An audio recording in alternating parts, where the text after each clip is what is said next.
Hello and welcome students in another lecture of vectors. बच्चों, इससे पहले हम लोगों ने डॉट प्रोडक्ट डिस्कस किया था कि अगर दो वेक्टर्स के प्रोडक्ट एक स्केलर आए तो हम लोग क्या यूज करते हैं, डॉट प्रोडक्ट, जिसे हम स्केलर प्रोडक्ट भी बोलते थे। और लेकिन अगर दो वेक्टर्स के प्रोडक्ट करने पर प्रोडक्ट एक वेक्टर आए तब हम लोग यूज करते हैं क्रॉस प्रोडक्ट, जिसे हम वेक्टर प्रोडक्ट भी बोलते हैं। ठीक है, तो देखिए, अगर मान लीजिए मेरे पास ए वेक्टर दिया हुआ है एक, और एक वेक्टर बी दिया हुआ है। ठीक है, अगर आप ये कहते हैं कि इन दो वेक्टर के प्रोडक्ट एक वेक्टर आए तब आप इनके बीच में डॉट नहीं क्रॉस लगाते, इसलिए इसका नाम क्रॉस प्रोडक्ट भी पड़ा है। यानी कि इन दोनों को जब हम मल्टीप्लाई करेंगे तो मल्टीप्लाई करने पर इन दोनों के जो आएगा, ठीक है, मान लीजिए दो फिजिकल क्वांटिटी है तो वो फिजिकल क्वांटिटी वो आपकी वेक्टर फिजिकल क्वांटिटी आए। ठीक है, तो ऐसे केस में हम लोग जो इनके बीच में लगाते हैं ये क्रॉस लगाते हैं, जिससे इसका नाम पड़ा क्रॉस प्रोडक्ट। तो इसको लिखते कैसे हैं, देखिए, mod A mod B sine theta और एन कैप। ये एन कैप बताता है कि ये ए और बी के नॉर्मल वेक्टर है। ठीक है, तो ये इसके डायरेक्शन को बताता है, ये मैग्नीट्यूड को बताता है। ठीक है, तो अगर मैं सिंपली बात करूं ए क्रॉस बी, ठीक है, इनके मैग्नीट्यूड की, तो वो होगा mod A mod B sine theta. ठीक है, यानी कि अगर ये वेक्टर ए दिया हुआ है, एक वेक्टर ए दिया हुआ है और एक बी दिया हुआ है और इनके बीच में एंगल थीटा है, तो इनका क्रॉस प्रोडक्ट कैसे लिखा जाएगा, mod A mod B sine theta. ठीक है, उसका मैग्नीट्यूड और डायरेक्शन, क्योंकि अब इनका प्रोडक्ट एक वेक्टर आना है तो यहाँ पे डायरेक्शन हो गई एन कैप। ठीक है, तो इसके बारे में भी बताएंगे आपको कि कैसे इसको ध्यान रखना है। तो हम ज्यादातर वेक्टर्स को जो रिप्रेजेंट करते हैं वो एक्स वाई जेड एक्सिस के अलोंग करते हैं, तो उनके जो यूनिट वेक्टर हमने लिए थे वो क्या लिए थे, आई जे और के लिए थे। तो आप ये ऑर्डर ध्यान रखेंगे ऐसे, ये आई, ये जे और ये के। ठीक है, तो अगर आप आई क्रॉस जे करते हैं तो आपका आएगा के कैप। ठीक है, इस ऑर्डर में चलना है, आपको ध्यान रखना है। जे क्रॉस के करेंगे तो आपका आएगा आई कैप। ठीक है, जे क्रॉस के करने पे आई कैप, और अगर आप करेंगे के क्रॉस आई तो आपका आएगा के क्रॉस आई मतलब जे कैप। इसको ध्यान रखना है, आई क्रॉस जे आएगा के कैप, जे क्रॉस के आएगा आई कैप और के क्रॉस आई आएगा जे कैप। तो ऐसे सर्किल बना के इन तीनों वेक्टर को इस तरीके से साइक्लिक ऑर्डर में मार्क कर लीजिएगा। ठीक है, और उसके बाद अगर आई क्रॉस जे करते हैं तो के कैप, जे क्रॉस के करते हैं तो आई कैप, और के क्रॉस आई करते हैं तो जे कैप। और अगर इनका उल्टा करते हैं आप, यानी कि ऐसे चलते हैं जे क्रॉस आई, तो आएगा माइनस के कैप। ठीक है, और फिर आई क्रॉस के, या जे आपने जैसे यहाँ जे क्रॉस के किया था तो हम इस तरीके से गए थे के क्रॉस जे करें, यानी कि देखो उल्टा जा रहे हैं इसका। तो अगर हम करते हैं, यही करते हैं के क्रॉस जे, के क्रॉस जे, तो ये आएगा माइनस आई कैप। और अगर हम करते हैं आई क्रॉस के तो आएगा माइनस जे कैप। ठीक है, तो इसका मतलब ए क्रॉस बी किसके इक्वल है, माइनस बी क्रॉस ई के, माइनस बी क्रॉस ए के। तो ए क्रॉस बी की डायरेक्शन अगर इधर आ रही है तो बी क्रॉस ए की अपोजिट आएगी, तो बी क्रॉस ए में अगर आप माइनस लगा दोगे तो ए क्रॉस बी की तरफ हो जाएगी डायरेक्शन। ये चीज बता रहा है। ठीक है, हाँ, हालांकि मैग्नीट्यूड दोनों के सेम रहेंगे, मैग्नीट्यूड में कोई अंतर नहीं आएगा। ठीक है, और वहीं अगर आप करते हैं आई क्रॉस आई या जे क्रॉस जे या के क्रॉस के, ठीक है, तो ये आएगा जीरो। क्यों आएगा जीरो, देखो ये अगर आपने करा आई क्रॉस ए तो मॉड आई कैप यहां पर रखो, ये आई क्रॉस आई, तो मॉड आई कैप जो 1 होता है, यूनिट वेक्टर है, मॉड आई कैप 1, थीटा 0 डिग्री है इन दोनों के बीच में। ठीक है, इन दोनों के बीच में थीटा 0 डिग्री है, राइट। तो अब आप देखिए यहाँ पर जब 0 रखेंगे यहाँ तो साइन 0 0 हो जाएगा, तो ये पूरा 0 आ जाएगा। तो अगर सेम वेक्टर का क्रॉस प्रोडक्ट सेम वेक्टर के साथ किया जा सकता है, उसके खुद के साथ किया जाएगा, ठीक है, तो उनके बीच में जो एंगल है वो 0 डिग्री बनेगा। तो इस कारण से उनका क्रॉस प्रोडक्ट क्या आएगा, 0। इसलिए आई क्रॉस आई, जे क्रॉस जे, के क्रॉस के हमेशा क्या आता है, 0 आता है, ठीक है। और देखो ये इकलौता एक ऐसा वो है जहां पर आपका वेक्टर आ रहा है, दो फिजिकल क्वांटिटी को, वेक्टर फिजिकल क्वांटिटी को आपने प्रोडक्ट किया और जो उनके प्रोडक्ट से जो फिजिकल क्वांटिटी बन रही है वो वेक्टर बन रही है, तो वहां पर हम क्या यूज कर रहे हैं, क्रॉस प्रोडक्ट। तो बस डायरेक्शन इसी में इन्वॉल्व है, बाकी कहीं ज्यादा डायरेक्शन इन्वॉल्व नहीं है। और डायरेक्शन भी बड़े प्यार से आपको निकालना सिखा दूंगा, पहले इनका क्रॉस प्रोडक्ट निकालना सीखते हैं। अब देखिए मैथ्स में एक डिटर्मिनेंट मेथड होता है, उससे हम लोग इनका क्रॉस प्रोडक्ट निकालना बड़ी आसानी से सीख सकते हैं। तो मैं आपको तरीका बता देता हूं उसका कैसे होगा, ठीक है, बस थोड़ा सा आपको ध्यान देना है। देखिए मैथ्स वाले बच्चों को तो कोई प्रॉब्लम नहीं होती है, लेकिन बायो वाले कई बार अटकते हैं, पर मैं बड़ी आसानी से बताऊंगा। मान लीजिए ये ए है, वेक्टर ए, तो ये दिया है A1 आई कैप प्लस B1 जे कैप प्लस C1 के कैप, और बी वेक्टर दिया है A2 आई कैप प्लस B2 जे कैप प्लस C2 के कैप, ये दिया हुआ है, ठीक है। अब मुझे ए क्रॉस बी निकालना है, तो ए क्रॉस बी निकालने का तरीका मैं बताता हूं। आप सबसे पहले इस तरीके से दो पैरेलल बार बनाएंगे, ऊपर लिखेंगे आई जे कैप के कैप। इसे खोलने का तरीका मैं आपको सिखला दूंगा, आप बिल्कुल परेशान ना हो, बस आप लिखने का तरीका सीख ले। ए क्रॉस बी लिखना है तो आई जे के। अब सबसे पहले वेक्टर कौन सा आ रहा है, ए, ठीक है, तो वेक्टर ए पे जाइए, ये चले गए हम वेक्टर ए पर, ठीक है। अब इसके आई के नीचे आई का कोफिशिएंट, जे के नीचे जे का कोफिशिएंट, और के नीचे बच्चों के का कोफिशिएंट। तो आई का कोफिशिएंट यहाँ कितना है, A1, पहले वेक्टर का जो यहाँ लिखा है, ठीक है। फिर ये B1 जे का, और ये के कैप, यहाँ पे के का कोफिशिएंट C1, ठीक है। अब आई दूसरे वेक्टर की बारी, ठीक है, तो बी पे गए, यहाँ आई का कोफिशिएंट A2, जे का कोफिशिएंट B2 और के का कोफिशिएंट C2। इसको ऐसे लिख लीजिए, ठीक है। बस इसको सॉल्व करना सीखना है आपने। तो इस तरीके से क्या होगा, आप वो लंबी कैलकुलेशन से बच जाएंगे। करने को देखो आप इन्हें डायरेक्ट क्रॉस कर सकते थे, लेकिन उसमें क्या है, गलती होने के चांस होते हैं। अगर एक भी माइनस आप भूल गए तो आपसे गलत हो जाएगा, ठीक है। तो इस तरीके से करना सीखिए। अब देखते हैं बी क्रॉस ए कैप, इसमें भी ये कर लीजिए। पहले आई जे के, इसे बोलते हैं फर्स्ट रो, ये फर्स्ट रो, ठीक है। तो अब इसके बाद बी पे देखिए, बी का क्या है कोएफिशिएंट, क्योंकि पहले बी आ रहा है, ए नहीं आ रहा है। यहाँ पर ए था पहले, यहाँ बी है, तो अब लिखेंगे आई के नीचे A2, जे के नीचे B2 और के नीचे C2।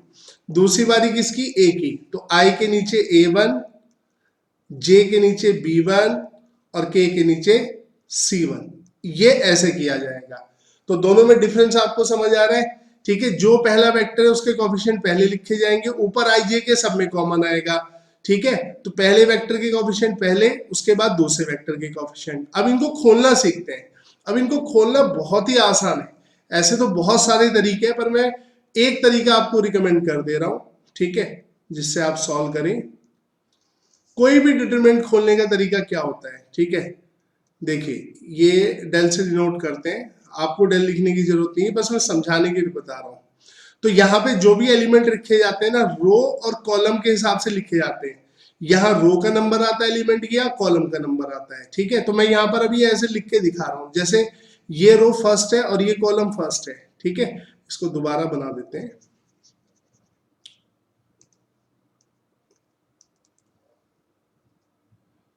यहां लिखते हैं, देखिए ये R1 है फर्स्ट रो और ये C1 है फर्स्ट कॉलम। तो A1 1 मतलब ये यहाँ पर नीचे नंबर बता रहा है कि 1 1 का मतलब है फर्स्ट रो फर्स्ट कॉलम। इसे रो पढ़ेंगे, इसे कॉलम पढ़ेंगे। फिर ये A1 2, इसका मतलब है फर्स्ट रो सेकंड कॉलम। देखिए पहली रो चल रही है ना, फिर आएगा C3 का नंबर, तो फर्स्ट रो थर्ड कॉलम। ये फर्स्ट कॉलम यहाँ पे 1 आया, ये सेकंड कॉलम 2 आया, ये थर्ड कॉलम 3 आया, और यहां पर क्या देखो रो 1 है, 1 1 1। अब रो 2 स्टार्ट होगी, तो इस एलिमेंट का नंबर क्या पड़ेगा, second row first column, second row second column, second row third column, फिर ये रो 3 आएगी, ठीक है। तो इसे क्या लिखोगे, third row first column, third row second column, third row third column, ये नंबरिंग होती है, ठीक है। अब हमारे पास ऑप्शन होता है, हम किसी भी रो या किसी भी कॉलम के रेस्पेक्ट में इसे खोलते हैं, ठीक है। यानी कि एक रेफरेंस वो लेके उसके रिस्पेक्ट में हम लोग खोलते हैं, वो हमारी मर्जी होती है, हम किसी रो को ले ले किसी कॉलम को। खोलने का तरीका क्या है, तो मैं आपको सबसे सिंपल वाला तरीका बता रहा हूं, ठीक है। आप फर्स्ट रो फर्स्ट कॉलम के रिस्पेक्ट में खोलिए, ठीक है। तो पहला एलिमेंट लेंगे A11, यानी कि ये एलिमेंट, ये वाली जो रो है इसके रिस्पेक्ट में हम लोग खोल रहे हैं, ठीक है। हालांकि आप ये किसी के रिस्पेक्ट में भी खोल सकते हैं, पर मैं इसके रिस्पेक्ट में बता रहा हूं, फर्स्ट रो के। तो अब आपने क्या करना है, पहला एलिमेंट लिया A11, इसका नंबर क्या पड़ रहा है, फर्स्ट कॉलम, ठीक है, फर्स्ट रो। इसके साथ एक माइनस साइन आता है, लेकिन कैसे आता है, ये आता है -1 की पावर रो प्लस कॉलम, ये। अब देखो, जब A11 मैंने किया तो A11 के साथ ये आपका क्या हो जाएगा, ठीक है, ये रो ये कॉलम ऐसे लिखा आता है। तो इस यहां पर आपका रो है 1 और कॉलम है 1, तो 1 + 1 कितना होगा, -1 की पावर 1 + 1, हमेशा ही 2 आएगा, तो इसलिए प्लस साइन आएगा, +1। तो आप यहाँ पे प्लस लगाएं या ना लगाएं कोई फर्क नहीं पड़ता। अब इसके बाद क्या करना है, इसके बाद जो इसका रो और जो इसका कॉलम है उसे ढक देना है। जैसे ये फर्स्ट रो और फर्स्ट कॉलम, इनको कवर कर दो। मान लो आपने इसको ढक दिया हाथ से, इसको ढक दिया, तो ये 4 एलिमेंट बचेंगे, बस ये 4 एलिमेंट बचे, ठीक है। अगर आप फर्स्ट रो को कवर कर दे, हाथ से ढक दीजिए, और फर्स्ट कॉलम को ढक दीजिए, जो भी यहाँ पर नंबर दिख रहा है आपको, ठीक है। तो जब आप इनको कवर कर देंगे तो ये 4 एलिमेंट बचते हैं, ऐसे देखो, A22, A32, A23 और A33, ठीक है। पहले मैं ऐसे करके दिखा रहा हूं पूरा डिटेल में आपको, फिर बहुत शॉर्ट हो जाएगा, बिल्कुल भी टफ नहीं है, ठीक है। तो आपने क्या किया, सबसे पहले आपने डिसाइड करना है किसके रिस्पेक्ट में खोलना है। तो मैं आपको एडवाइस करूंगा, फर्स्ट रो फर्स्ट कॉलम, जो ये फर्स्ट रो है, रो के रिस्पेक्ट में खोलिए। सेकंड रो के रिस्पेक्ट में भी खोल सकते हैं, थर्ड रो के, या फर्स्ट कॉलम के, सेकंड कॉलम के, थर्ड कॉलम के, किसी के रिस्पेक्ट में भी खुल सकता है। रूल सिंपल सा है कि वो एलिमेंट ही लिखना है पहले, और फिर रो प्लस कॉलम, -1 की पावर रो प्लस कॉलम करके साइन लगाना है, ठीक है। तो जैसे यहाँ पहला एलिमेंट हम रो के रिस्पेक्ट में खोल रहे हैं, इसलिए मैंने इसे येलो लाइन से दिखा दिया कि मैं और कोई नहीं ले रहा हूँ, ये ले रहा हूँ। तो ये पहला एलिमेंट लिखो ऐसे, और इसके साथ माइनस साइन की पावर रो प्लस कॉलम करके लगाओ, जो कि 1 1 का क्या आएगा, हमेशा 2 आएगा, तो हमेशा प्लस आना है, इसलिए मैंने प्लस लगाया। उसके बाद फर्स्ट रो फर्स्ट कॉलम, यहीं से देखना है आपने, इसको ढक दो, इसको ढक दिया, इसको ढक दिया, तो फर्स्ट रो पूरी ढक गई, फर्स्ट कॉलम ढक गया, क्या बचा, रो सेकंड बची और कॉलम 2 कॉलम थर्ड बचा, रो थर्ड बची, कॉलम 2 कॉलम थर्ड बचा, क्योंकि फर्स्ट रो और तीनों कॉलम ढक गए, ठीक है। और ये फर्स्ट कॉलम और तीनों रो के एलिमेंट कवर हो गए, ये वाले, ये ऐसे, ये कवर हो गए, तो ये 4 एलिमेंट बचते हैं, इनको ऐसे लिख दो। इसके बाद दूसरा नंबर क्या आएगा, A12 का। अब A12 के साथ मैं माइनस लगा देता हूं, क्यों, क्योंकि -1 की पावर 1 + 2 हमेशा क्या आएगा, 3, तो ये -1 आएगा, इसलिए मैंने यहाँ माइनस लगा दिया। तो आपको ध्यान रखना, बीच वाले एलिमेंट में हमेशा माइनस लगना है, हमेशा, ठीक है। इसको करके देखने की जरूरत नहीं पड़ेगी, हमेशा वो रखना है। अब किसको ढकने की बारी आई, रो देखो इसकी कौन सी, फर्स्ट, ये पूरी रो ढक गई, ठीक है। कॉलम कौन सा, सेकंड, ये पूरा कॉलम सेकंड ढक गया, तो क्या बचा, 1 2 3 4, ये एलिमेंट बचेंगे, ढक के देखिएगा हाथ से, ठीक है। A21, A31, A23 और A33, ठीक है, ये बच गया। नेक्स्ट नंबर आया थर्ड एलिमेंट का, ये +A13 आएगा, क्यों आएगा, -1 की पावर 1 + 3 करोगे तो कितना आएगा, ठीक है, 1 + 3 से 4 आएगा, तो बेटा ये 4 -1 की पावर 4 कितना होगा, +1, तो प्लस साइन लगा दिया, ठीक है। तो बस देखो, बीच वाले के साथ माइनस आया, बाकी इन दोनों के साथ क्या आ रहा है, प्लस आ रहा है, ठीक है।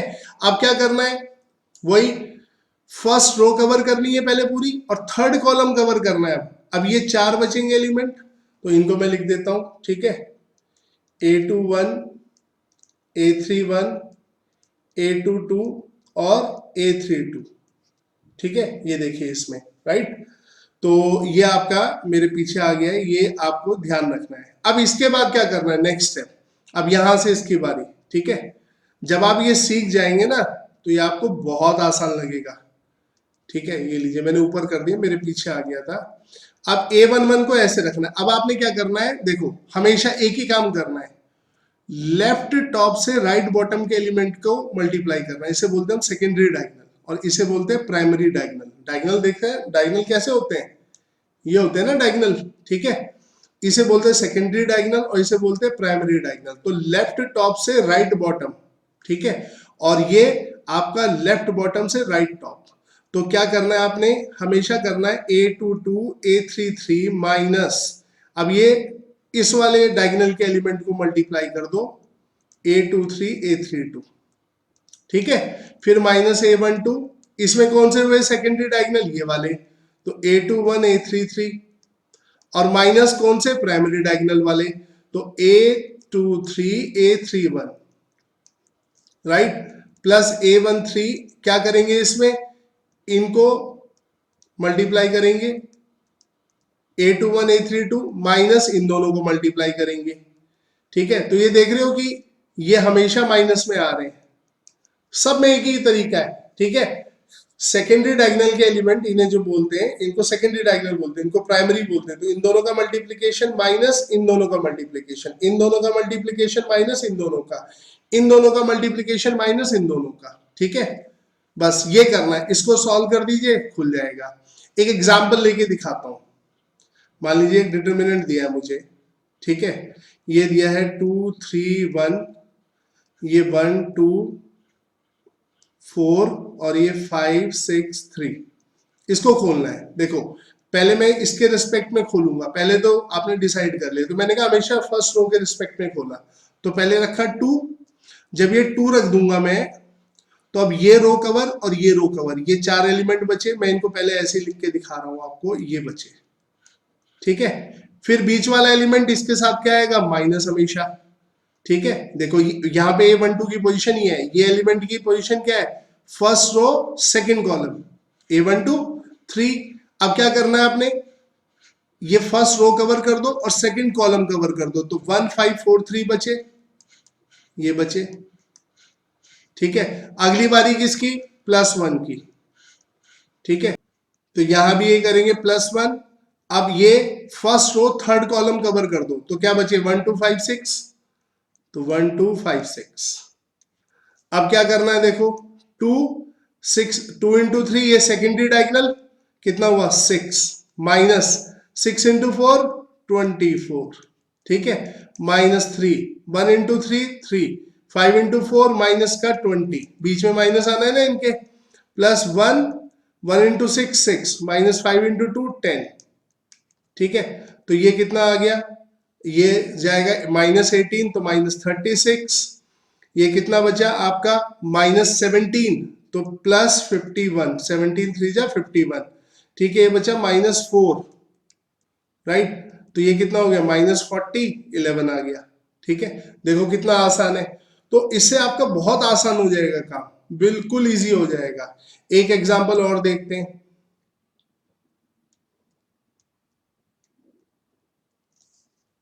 अब हम वेक्टर ही लेते हैं।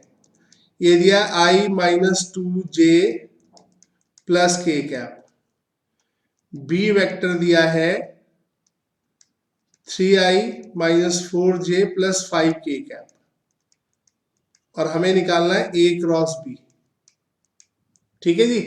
तो अब A क्रॉस B देखो कैसे करना है आपने, आप सबसे पहले क्या करेंगे, I-J-K, ये लिख लिया। पहला नंबर किसका है, A का, तो इसके कोफिशिएंट क्या, I का कोफिशिएंट 1, J का -2, K का 1, ठीक है। फिर B की बारी 3, -4, ठीक है, और 5। तो इसको खोलना है, तो कैसे खोलोगे, सबसे पहले I लिखोगे, ठीक है।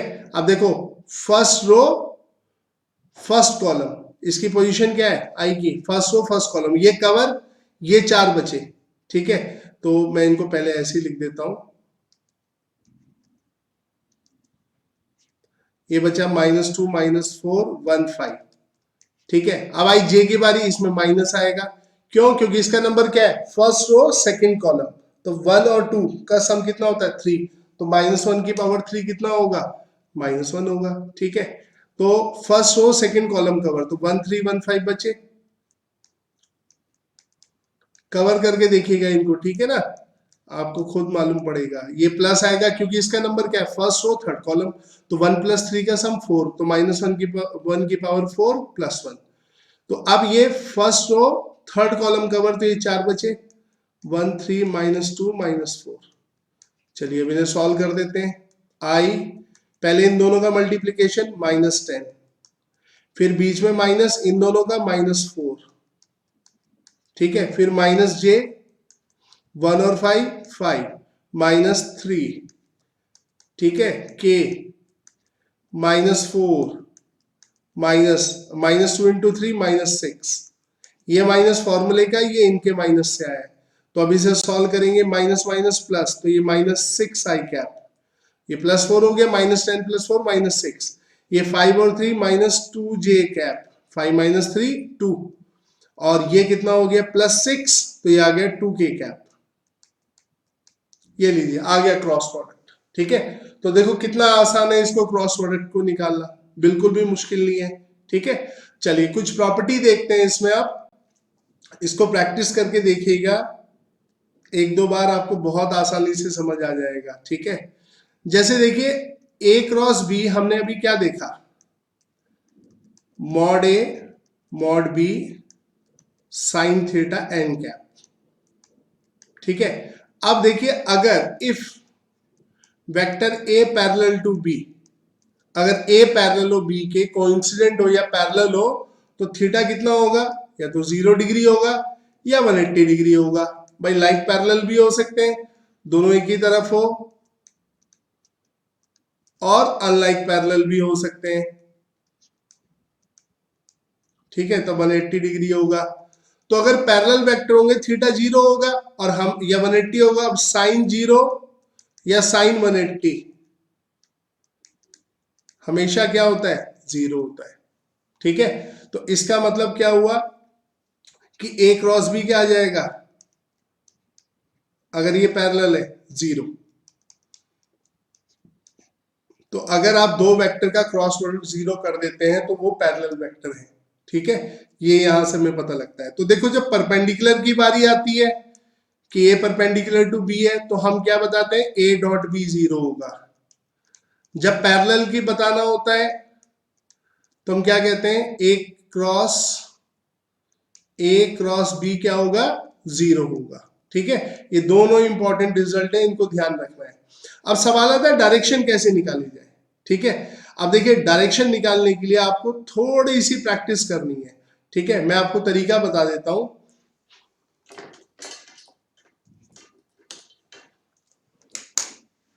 देखिए जैसे मेरे पास ये दो वेक्टर है, ये एक वेक्टर निकल गया, सॉरी, ठीक है। ये वेक्टर है मेरे पास दो। अब देखिए आपको कैसे दिख रहे हैं, यहां से देखिएगा। पहला रूल, आपको हमेशा अपना राइट हैंड यूज करना है। आप लेफ्ट हैंडेड है, राइट हैंडेड है, आप किसी भी हाथ से लिखते हो, always use right hand for this, ठीक है। अब राइट हैंड में आपको कैसे समझना है, अब ये देखो रूल बड़ा सिंपल है इसमें, ठीक है, कि हमारे राइट हैंड को ऐसे स्ट्रेच कर लेना है, ठीक है। तो इसमें हम दो जॉइंट मानेंगे, एक जॉइंट ये वाला और एक जॉइंट ये वाला, यानी कि थंब जो है ये स्ट्रेच रहेगा लेकिन ये जॉइंट माना जाएगा इधर, ठीक है। तो एक जॉइंट ये और एक जॉइंट ये, करेक्ट। तो दो जॉइंट हो गए हमारे पास। अब हम लोगों को A क्रॉस B निकालना कैसे, देखिए मान लीजिए जैसे मेरे पास ये वेक्टर A दिया हुआ है और ये B दिया हुआ है, ठीक है। तो अगर आपने A क्रॉस B निकालना है तो आप क्या करेंगे, देखिए अब इसका रूल देखिए। मान लीजिए नीचे A वेक्टर है आपकी तरफ, ठीक है। अब मेरे पास इनके जॉइंट में मेरा जॉइंट आना चाहिए, या तो ये वाला जॉइंट आएगा ऐसे या ये वाला जॉइंट आएगा ऐसे, ठीक है। लेकिन इसका तरीका क्या है, मैं बड़ा सिंपल सा तरीका बताता हूँ। इसको ए मान रहा हूं, आपको देखो शायद देखने में आसानी हो, ये ए है और ये बी है। तो आप ये देखिए कि ये, एक सेकंड, ये शायद ग्रीन पेन आ गया इसलिए इससे थोड़ी प्रॉब्लम होगी समझने में। ठीक है, इसको कर लेते हैं, आपको दिखने में शायद वो कलर ना दिखाई दे। ठीक है, तो अब आप देखिए यहाँ पर ये ए वेक्टर ब्लैक वाला और ये ब्लू वाला बी वेक्टर। ठीक है, तो आप क्या करेंगे, राइट हैंड बिल्कुल ऐसे ही देखिए, आपको राइट हैंड का जॉइंट इस पे ऐसे रखना है कि हथेली दूसरे वेक्टर की तरफ खुले। यानी कि रूल ये है कि जो भी यहां पर वेक्टर रखा है, जो भी ए हो बी हो कुछ भी हो, हथेली इस तरफ खुलनी चाहिए। यानी कि आपका या तो ये हिस्सा हाथ का या ये हिस्सा, ये वाला, या तो ये हिस्सा या ये वाला हिस्सा, ये फर्स्ट वेक्टर पे अलाइन करना चाहिए, पहले वेक्टर के ऊपर पड़ना चाहिए। ठीक है, यानी कि अगर यहां पर ए है तो जॉइंट यहां आएगा। ठीक है, इसके ऊपर ये लाइन या ये लाइन। ठीक है, अब ये कैसे पता लगे कि ये लाइन है ये लाइन है उसका बड़ा आसान सा तरीका है कि जब आप हाथ यहां रखेंगे तो पाम आपकी जो होनी चाहिए वो बी वेक्टर की तरफ खुलनी चाहिए, हथेली। तो अब आप देखिए यहां पर सॉरी, अगर मैं हाथ को ऐसे रखता हूं तो मेरी हथेली इधर खुल रही है, लेकिन अगर मैं ऐसे रखता हूं तो हथेली नीचे की तरफ खुल रही है। आप पकड़ के देखना, दो पेन ऐसे ये ए वेक्टर मानना, तो अगर आप यहां रखोगे अपना हाथ तो हथेली इसकी तरफ खुल रही है, यहां रखोगे तो हथेली इसकी तरफ नहीं खुल रही है। तो इसका मतलब ऐसे रखना है। तो ये ए ये बी, ए बी की तरफ हथेली, तो अब आप इसे ऐसे करेंगे क्रॉस, ये फिंगर्स का ये क्रॉस प्रोडक्ट को दिखा रहा है। तो देखो ये समझ गए हथेली क्यों, क्योंकि क्रॉस इधर होना है ना, तो ए क्रॉस बी। तो ये थंब देख रहे हो कैसे आ रहा है, ऊपर की तरफ ऐसे, इन दोनों के परपेंडिकुलर आ रहा है ये। ठीक है, तो इसका मतलब कि ए क्रॉस बी की जो डायरेक्शन है वो इसके और इसके परपेंडिकुलर है। ठीक है, इसलिए हमने यहाँ पर ये देखो ये एन कैप लगाया हुआ है ना, ये नॉर्मल वेक्टर को बता रहा है। ठीक है, कि ए क्रॉस बी पैरेलल है एन कैप के, और एन कैप मतलब इन दोनों के नॉर्मल है। तो आप इस तरीके से कोई भी आपको कहीं भी क्रॉस प्रोडक्ट आ जाए निकालना, ठीक है, तो आपने ऐसे ही करना है। ठीक है, ए पे हाथ रखा, बी की तरफ हथेली ऐसे क्रॉस कर दिया। अगर मान लो बी इधर होता तब आप हाथ ऐसे नहीं रखते, तब ऐसे रखते आप हाथ। ठीक है, तो देखो हथेली बी की तरफ खुल रही है, तो ए क्रॉस बी ये भी परपेंडिकुलर आ रहा है। ठीक है, और दूसरी बात देखो, जैसे मैंने यहां पे लिया ए बी, तो ए क्रॉस बी मेरी तरफ आ रही है डायरेक्शन ऐसे परपेंडिकुलर इनके। लेकिन अगर मैं बी क्रॉस ए करता हूं तो बी क्रॉस ए, तो बी पे ये रखूंगा, हथेली ए की तरफ खोलूंगा इस तरीके से। ठीक है, तो अब आप देखो ऐसे क्रॉस करूंगा तो मेरे डायरेक्शन आपकी तरफ आ रही है मेरे थंब की। ठीक है, तो इसलिए हम कहते हैं ए क्रॉस बी और बी क्रॉस ए की डायरेक्शन एक दूसरे के ऑपोजिट होती है। तो ये इकलौता तरीका आप याद रखिए, इसे करके देखिएगा। ठीक है, आपको जितनी डायरेक्शन मैंने बताई है, इनफैक्ट आई जे के की भी, तो खुद ब खुद आपको समझ आएगी। दोबारा से देखते हैं, जो पहला वेक्टर है, मान लीजिए ए क्रॉस बी दिया, तो पहला वेक्टर ये, इस पर हाथ को या तो ऐसे या ऐसे। ठीक है, ये थंब को कोई बात नहीं, स्ट्रेच रहता है कोई दिक्कत नहीं, इस तरीके से या इस तरीके से रखना है। और उसका तरीका यह है कि किस तरह रखना है कि हथेली दूसरे वेक्टर की तरफ खुले। तो जब ऐसे रखता हूं तो हथेली इधर नहीं खुल रही है, ऐसे रखूंगा तो इधर हथेली खुलेगी, तभी तो क्रॉस होगा। तो ए क्रॉस बी, और हमेशा राइट हैंड यूज करना है। ठीक है, तो ये आपकी डायरेक्शन हो गई। इसको प्रैक्टिस कीजिएगा, केवल पूरी फिजिक्स में इस तरीके से डायरेक्शन निकालनी है जहां भी क्रॉस प्रोडक्ट आ गया आपका। ठीक है, तो फिर से रूल रिमाइंड कराता हूं कि अपने हाथ को ऐसे इस पर रखिए, इस जॉइंट को या इस जॉइंट को, बस दो ही, मतलब एक जॉइंट ये एक जॉइंट ये है। तो जब ये जॉइंट लेंगे आप तो ये वाला हिस्सा आएगा, जब ये वाला जॉइंट लोगे तो ये वाला स्ट्रेट लाइन ये वाला हिस्सा आएगा। ठीक है, और हथेली किस तरफ होनी चाहिए, दूसरे वेक्टर पे। तो जब मैं ऐसे रखता हूं तो हथेली इधर खुल रही है, इधर दूसरा वेक्टर नहीं है। ऐसे रखता हूं तो हथेली किस तरफ खुल रही है, जिधर दूसरा वेक्टर है। तो ये ए क्रॉस बी, ये आ गई थंब की डायरेक्शन। ठीक है, बी क्रॉस ए करूंगा तो ऐसे रखूंगा, हथेली इस तरफ खुलनी चाहिए, ये बी क्रॉस है आपकी तरफ डायरेक्शन आ गई। ठीक है, तो यहां से कंक्लूजन निकाला, नोट करके बता रहा हूं इसे,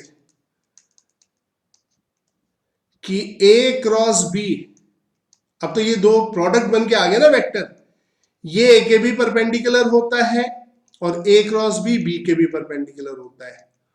ठीक है, तो कभी आपसे कोई ये कहे कि एक वेक्टर है जो दोनों के परपेंडिकुलर है, ठीक है, दोनों के परपेंडिकुलर, तो इसका मतलब वो उन वेक्टर का क्रॉस प्रोडक्ट होगा। ठीक है, इसको मैं आपको फिजिक्स के एक एग्जांपल से भी समझाता हूं। एक फॉर्मूला आगे आप पढ़ोगे जल्दी, टॉर्क में आर क्रॉस एफ। ठीक है, तो ये क्या बताता है?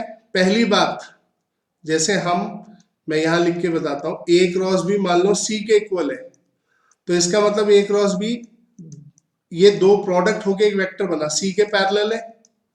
ठीक है भाई, देखो इसको इसके टर्म्स में एक्सप्रेस किया जा रहा है, तो पैरेलल वेक्टर है, और ए क्रॉस बी ए के भी परपेंडिकुलर बी के भी, तो देयरफॉर सी भी ए के परपेंडिकुलर होगा और सी बी के भी परपेंडिकुलर होगा। ठीक है, समझ गए बात? कि अगर मान लो ए क्रॉस बी सी वेक्टर बन रहा है, तो हमें पता है ए क्रॉस बी ए के भी परपेंडिकुलर आएगा और बी के भी आएगा, तो इसलिए सी भी ए के परपेंडिकुलर होगा, सी बी के भी, क्योंकि ए क्रॉस बी सी के पैरेलल है। तो जब ये पैरेलल है तो इनके परपेंडिकुलर भी होंगे। इसी तरह देखो टाउ, ये क्या बताता है एक्सप्रेशन की टाउ आर के भी परपेंडिकुलर है, टॉर्क किसे बोलते हैं, और टाउ एफ के भी परपेंडिकुलर है। ठीक है, तो ये हमें कहां से पता लगा? जब हमें ये समझ आ गया कि टाउ आर क्रॉस एफ के पैरेलल है। ठीक है, तो जब आर क्रॉस एफ आर के भी परपेंडिकुलर है और एफ के भी, करके दिखाया, अभी करके देखिएगा कॉपी पे बना के। ठीक है, कि यहां पर मैंने बताया कि अगर ये वेक्टर ए है, ये बी है, तो चाहे ऊपर आए इनका क्रॉस प्रोडक्ट, इन दोनों के परपेंडिकुलर होगा। ठीक है, ये ए क्रॉस बी होगा, दोनों के, चाहे ऊपर आए या फिर चाहे नीचे आए, इन दोनों के परपेंडिकुलर होगा। ठीक है, तो इसका मतलब अगर यहां पर आर क्रॉस एफ आर के भी परपेंडिकुलर है एफ के भी, और टाउ आर क्रॉस एफ के पैरेलल है, ऐसे लिखना होता था ना। मान लो एक वेक्टर है सी लैम्डा डी, कोई स्केलर है, ये वन भी हो सकता है, तो इसका मतलब सी पैरेलल डी के होता है। तो ऐसे यहां देखो इनके क्रॉस प्रोडक्ट से एक वेक्टर बन रहा है, बाहर वन है, तो tau equal to R cross F है, तो टाउ और आर क्रॉस एफ क्या होंगे? पैरेलल। तो जब आर क्रॉस एफ इनके परपेंडिकुलर है आर और एफ के, तो टाउ भी क्योंकि उसके पैरेलल है आर क्रॉस एफ के, तो आर और एफ के परपेंडिकुलर होगा। ठीक है, तो बड़ा सिंपल सा रूल है, बहुत बेसिक चीज है। ठीक है, बिल्कुल भी डिफिकल्ट नहीं है, और इतना अगर आप क्रॉस प्रोडक्ट में समझ लेंगे ना, देखो पढ़ाने के तो बहुत सारी चीजें आप आगे निकल सकते हैं, लेकिन ये कम से कम वो चीजें हैं जो आपको आनी चाहिए, इसके बगैर फिर क्रॉस प्रोडक्ट नहीं आएगा। और क्रॉस प्रोडक्ट बिल्कुल भी मुश्किल नहीं है, आपने देखा क्रॉस करना भी कितना आसान है इसमें, राइट? बस आपको क्या है कि सही से इसको प्रैक्टिस कर लेना है। ठीक है ना? तो चलिए आपका ये वाला सेक्शन यहाँ खत्म हुआ। अब मैं आपको सिखाता हूं रेजोल्यूशन ऑफ वेक्टर या कंपोनेंट लेना। ठीक है, देखिए ये बड़ा फिजिक्स में हमारे काम आता है कंपोनेंट लेना। मैं इसको ना ज्यादा मुश्किल नहीं करेंगे, सिंपल सा बताएंगे। कंपोनेंट ऑफ फिजिकल क्वांटिटी,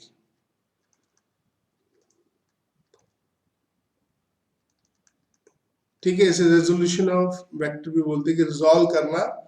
तो देखिए सिंपल सी बात है, मान लीजिए आपके पास ये फोर्स दिया हुआ है, मैं आपको बड़ा आसान सा तरीका बताता हूँ। आपने क्या करना है, हालांकि डॉट प्रोडक्ट में इसको एक्सप्लेन किया गया था कि कैसे कंपोनेंट निकालते हैं, पर फिर एक बार रिवाइज में करा दे रहा हूँ।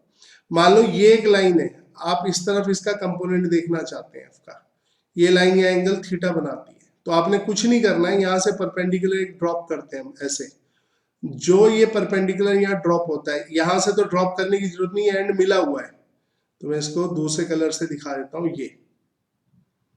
ये इस लाइन के लॉन्ग इसका कंपोनेंट है एफ का, तो इसे राइट एंगल ट्रायंगल की तरह ट्रीट करो। ठीक है, और मान लो अगर इस लाइन में चाहिए होता है कंपोनेंट, इसके म्यूचुअली परपेंडिकुलर, देखो इसमें खास बात है, ये लाइन और ये लाइन एक दूसरे के साथ 90 डिग्री पे है, तो इसमें चाहिए होता कंपोनेंट, तो आप यहां से एक परपेंडिकुलर डालते।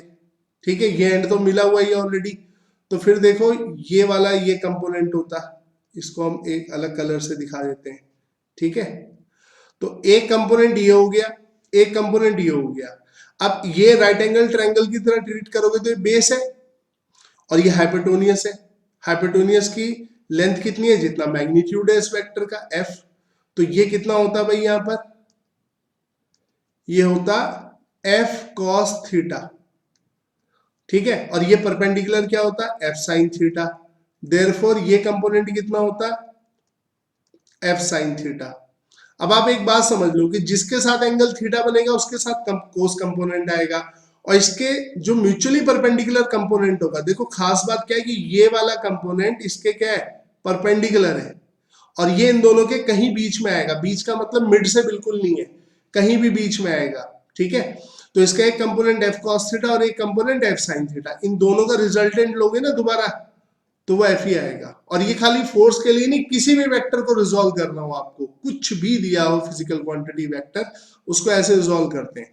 तो मैं अब इसे दोबारा बनाता हूं, देखो एफ ये एंगल थीटा, तो ये component F cos theta, direct लिखना सीख लीजिए, ठीक है, दो म्यूचुअली परपेंडिकुलर कंपोनेंट, ठीक है। और ये 2 डायमेंशन 3 डायमेंशन किसी में भी हो ऐसे ही काम करेगा।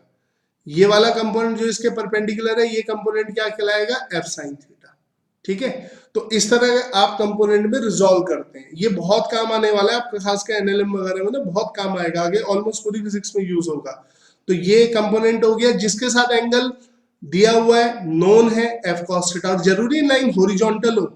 देखो मान लो ये फोर्स दिया हुआ है और ये लाइन इधर की तरफ दे दी और ये एंगल थीटा दे दिया, तो ये हो गया एफ कॉस थीटा, और इसके म्यूचुअली परपेंडिकुलर कंपोनेंट हो गया एफ साइन थीटा। बस ये ध्यान रखो आप, ठीक है, सिंपल सा तरीका, राइट, बिल्कुल भी इसमें फंसना नहीं है किसी भी तरीके से, ठीक है। चलिए, तो ये तो हो गया आपका सिंपल हमारा कि किसी भी हम वेक्टर फिजिकल क्वांटिटी को दो म्यूचुअली परपेंडिकुलर कंपोनेंट में ब्रेक कर सकते हैं, ठीक है। अब इसमें एक छोटा सा टॉपिक और है, जस्ट आप अपनी नॉलेज के लिए पढ़ लीजिए, डायरेक्शन कोसाइन, बहुत आसान है, ठीक है, बिल्कुल भी डिफिकल्ट नहीं है, और आपको काफी कुछ उसके बारे में पहले से पता भी है। डायरेक्शन कोसाइन क्या होते हैं, मैं इसको आपको सिंपल तरीके से बताता हूं। देखो, जब हमने एक्स और वाई एक्सिस ली थी ऐसे, और ये कोई वेक्टर लिया था हमने, मान लो ओपी वेक्टर, ओरिजिन के साथ पोजीशन वेक्टर लिया पी का, तो इसके साथ ये जो एंगल होता था एक्स के साथ, अगर ये हम थीटा लेते थे तो इसको हम ले लेते थे 90 माइनस थीटा। अगर आप इसे 90 माइनस थीटा की बजाय, ठीक है, आप इसे अलग अलग ले लें एंगल, देखो ये अल्फा ये बीटा, सही है, तो इसको यहां से आप परपेंडिकुलर डालेंगे तो ये जो कंपोनेंट आएगा ये कितना आएगा, मान लो ये आएगा ओपी कॉस अल्फा, भाई ये बेस हो जाएगा, ये हाइपोटेन्यूस हो जाएगा, ओपी हाइपोटेन्यूस की लेंथ, तो ये ओपी कॉस अल्फा, ये इसका कंपोनेंट ओपी का एक्स एक्सिस के अलोंग हो गया, ठीक है। अब इसी तरह अगर मैं यहां पर ये एंगल बीटा लूं इसके साथ, 90 माइनस अल्फा नहीं बीटा लूं, तो ये कितना हो जाएगा भाई, यहां पर ये हो जाएगा ओपी कॉस बीटा। अब देखो हमने साइन कंपोनेंट का यूज नहीं किया, जैसे ऊपर यूज किया था ना यहाँ पर, ठीक है, यहाँ इसलिए क्यों था किया था क्योंकि हम एंगल एक ही ले रहे थे, अगर इसे भी आप cos 90 माइनस थीटा लगते तो साइन 90 साइन थीटा ही आता, ठीक है। वहां पर जो हमने थीटा लिया था ऊपर, ठीक है, आप ये देखो, मैं एक बार दिखा देता हूं आपको, ठीक है, देखिए आप यहाँ पर कि अगर मैं यहाँ पर ये एंगल देखूं, इस एंगल को, ठीक है, जस्ट होल्ड ऑन सेकेंड, तो ये एंगल 90 माइनस थीटा है, तो इसका कंपोनेंट इधर लेता तो cos 90 माइनस थीटा लिखता, और cos 90 माइनस थीटा कितना आता, ये sin थीटा आता, ठीक है, तो यही आता। बस अब हम क्या कर रहे हैं, अंतर क्या है, हम नीचे जो ले रहे हैं हम उसमें यानी कि केवल एक एंगल नहीं अलग अलग एंगल ले रहे हैं, कि ये वेक्टर एक्स एक्सिस के साथ कितना बना रहा है, वाई एक्सिस के साथ, तो ये ओपी कॉस बीटा आता।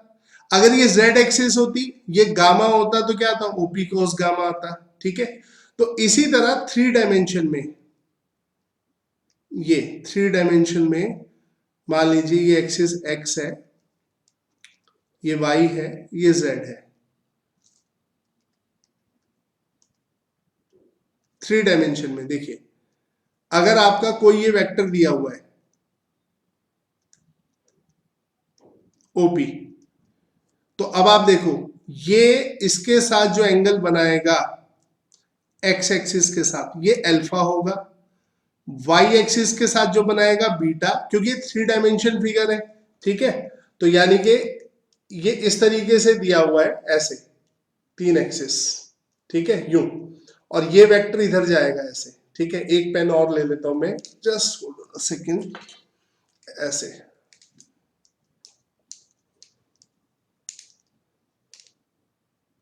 इस तरीके से है। तो ये वेक्टर, ये इसके साथ एंगल अल्फा बना रहा है, इसके साथ बीटा और इसके साथ गामा, ठीक है, अलग अलग एंगल बना रहा है सबके साथ ये वेक्टर, ठीक है। तो ये वेक्टर, इसको थोड़ा इधर कर देते हैं ताकि आपको दिखाई दे जाए, ठीक है। तो ये x मान लो, ये y मान लो, ये z मान लो, ठीक है। तो ये इसके साथ अल्फा बना रहा है, इसके साथ बीटा, इसके साथ गामा, अलग अलग एंगल लेने, अलग अलग, ठीक है।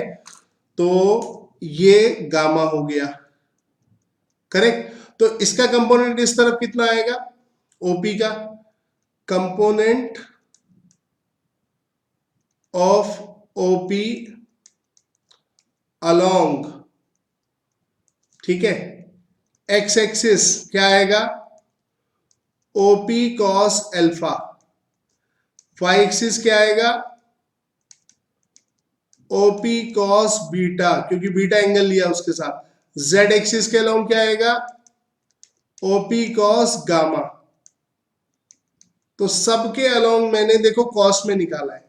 तो ये जो अल्फा बीटा गामा है यहां पर, ठीक है, तो ये कॉस अल्फा जिसे हम एल से डिनोट करते हैं, कॉस बीटा जिसे हम एम से डिनोट करते हैं, और कॉस गामा जिसे हम एन से डिनोट करते हैं, ठीक है। इन्हें बोलते हैं हम डायरेक्शन कोसाइन, ये एल एम एन। तो एल क्या है, कॉस अल्फा, एम क्या है, कॉस बीटा, एन क्या है, कॉस गामा। ये एक्स एक्सिस के साथ, ये वाई के साथ, और ये जेड के साथ। तो इसको हम ऐसे भी लिख सकते हैं, ठीक है, OP into L, OP into M और ओपी इंटू एन, ठीक है। तो ये एल एम एन हमारे क्या कहलाते हैं, डायरेक्शन कोसाइन। तो 3 डायमेंशन में कोई भी vector X axis, Y axis और जेड एक्सिस के साथ जो एंगल बनाता है अल्फा बीटा गामा, उनके कॉस एंगल्स को डायरेक्शन कोसाइन कहा जाता है, ठीक है। अब एक बात और देखो यहां पर खास जो नोटिस करने की है, बहुत आसान है। देखिए अब यहां पर इसका मतलब क्या हुआ, आपको पता है कि जो कंपोनेंट होता है बेसिकली, जब मैं ये ओरिजिन से जा रहा है, तो जब मैं जैसे यहां पर मैं बताता हूं कि ये वेक्टर है, जब मैं इससे इस पे परपेंडिकुलर डालूंगा तो ये लेंथ इसका एक्स कोऑर्डिनेट भी तो होगी, ठीक है, और ये लेंथ इसका क्या होगी, वाई कोऑर्डिनेट होगी। तो ये अगर यहाँ एंगल अल्फा है तो एक्स कितना आ रहा है, कॉस अल्फा। ये बीटा है तो वाई कितना आ रहा है, कॉस बीटा। अगर ये z होता तो क्या आता, z कॉस गामा, ठीक है, ये क्या आता, कॉस गामा, राइट। तो इसका मतलब इसके x कोऑर्डिनेट, यहां पर x कितना हो गया, OP इंटू एल, ठीक है, या OP कॉस अल्फा, ठीक है, या इसको हम लिख देते हैं ये x कोऑर्डिनेट, ये y कोऑर्डिनेट, ये z, यही लिख देते हैं, ठीक है। यहां लिखा तो हुआ ही हमने, इसको यही लिख देते हैं। तो ये x कोऑर्डिनेट, ये y कोऑर्डिनेट, ये z कोऑर्डिनेट, ठीक है। तो इसका मतलब ओपी वेक्टर किसके इक्वल हुआ भाई, आप देखिए यहां पर, ये हुआ एक्स आई कैप प्लस वाई जे कैप प्लस जेड के कैप, ठीक है। तो ये एक्स वाई जेड, एक्स आई कैप प्लस वाई के कैप जेड कैप। तो इसका मतलब इसका ओपी का जो प्रोजेक्शन है या जो कंपोनेंट अलोंग एक्स एक्सिस, वो उसका एक्स कोऑर्डिनेट है, और ओपी का कंपोनेंट जो वाई एक्सिस के अलोंग है वो वाई कोऑर्डिनेट है, और ओपी का कंपोनेंट जो जेड एक्सिस के अलोंग है वो जेड कोऑर्डिनेट है। और ये कंपोनेंट कितना होता है, ओपी इंटू एल या OP cos alpha, OP into M into equals to OP cos beta, OP into N मतलब ओपी कॉस गामा, ठीक है।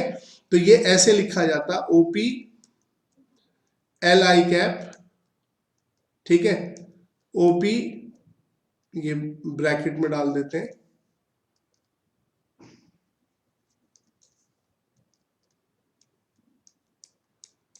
L I cap, OP M J cap और ओपी एन के कैप, ठीक है। अब ओपी common आ जाएगा, तो OP vector equals to, OP है क्या बेसिकली, मैग्नीट्यूड ही तो है ओपी। ओपी को कॉमन ले लिया, अंदर क्या बचा, L I cap plus M J cap plus N K cap, ये आ गया, ठीक है। अब इसको ना कंपेयर करो आप, ओपी वेक्टर कैसे लिखा जाता है, ओपी का मैग्नीट्यूड और ओपी का यूनिट वेक्टर, ऐसे तो लिखते हैं आप। किसी भी वेक्टर को लिखने का दुनिया में तो एक ही तरीका है, बस उसका मैग्नीट्यूड उसका वेक्टर कंपेयर करो। तो ओपी कैप कितना आ गया हमारा, यहां से L I cap plus M J cap plus N K cap, ठीक है, डायरेक्शन कोसाइन की फॉर्म में आ गया यूनिट वेक्टर। तो L I cap plus M J cap plus N K cap क्या है, इसका डायरेक्शन वेक्टर है। अगर इसके डायरेक्शन कोसाइन पता है आपको, इसका मतलब आपको इसका डायरेक्शन यानी कि यूनिट वेक्टर मालूम है कैसे लिखना है। और ओपी कैप यूनिट वेक्टर का मैग्नीट्यूड क्या होता है, 1, ठीक है। तो ये बड़ा इंपॉर्टेंट रिजल्ट है, इसको ध्यान रखिएगा। तो देखिए ओपी कैप का मैग्नीट्यूड 1 आएगा, तो इसका ओपी कैप का मैग्नीट्यूड है 1 यहां पर, therefore L square plus M square plus N square under root में, इसका मैग्नीट्यूड कैसे निकालोगे, आई के कोफिशिएंट का स्क्वायर प्लस जे के कोफिशिएंट का स्क्वायर प्लस के, ये कितना आएगा 1। तो या इसे ऐसे भी लिख सकते हो, L square plus M square plus N square कितना आ गया, 1 आ गया। और यू भी लिख सकते हैं cos square alpha plus cos square beta plus cos square gamma equals to कितना हो गया 1। ये लो, ये आ गया आपका डायरेक्शन कोसाइन का रिलेशन, ठीक है। Cos square alpha plus cos square beta plus cos square gamma. तो यहाँ पर आपका जो कॉस अल्फा है वो आपने क्या लिया है एल, कॉस बीटा आपने क्या लिया है एम, और कॉस गामा आपने क्या लिया है एन, ठीक है, ये ध्यान रखिएगा। तो ये डायरेक्शन कोसाइन के बारे में था। तो इसको बस आप इतना भी ध्यान रखेंगे तो आपका काम बहुत आराम से चल जाएगा, ठीक है। ये मालूम होना चाहिए डायरेक्शन कोसाइन के बारे में, कभी कभार ये भी यूज हो जाता है, ठीक है, बहुत ज्यादा नहीं होता है लेकिन मालूम होना चाहिए, ठीक है। तो चलिए वेक्टर खत्म हुआ आपका यहाँ पर टोटल, और आप वेक्टर बाकी सारे लेक्चर के साथ ये देख के खत्म कर सकते हैं, प्रैक्टिस कराएंगे इसके क्वेश्चंस की, ठीक है। इसको देखिए वेक्टर को बहुत अच्छे से कर लीजिएगा ताकि इसको बार बार ना पढ़ना पड़े, क्योंकि आपकी मोस्टली वेक्टर फिजिकल क्वांटिटी इस्तेमाल होती है, और वेक्टर के बेसिक जब आपको पता नहीं होते तो आप कभी भी उतने कॉन्फिडेंट हो ही नहीं सकते, ठीक है, समझिए मेरी बात। चलिए ठीक है, मिलते हैं फिर नेक्स्ट लेक्चर में, थैंक यू।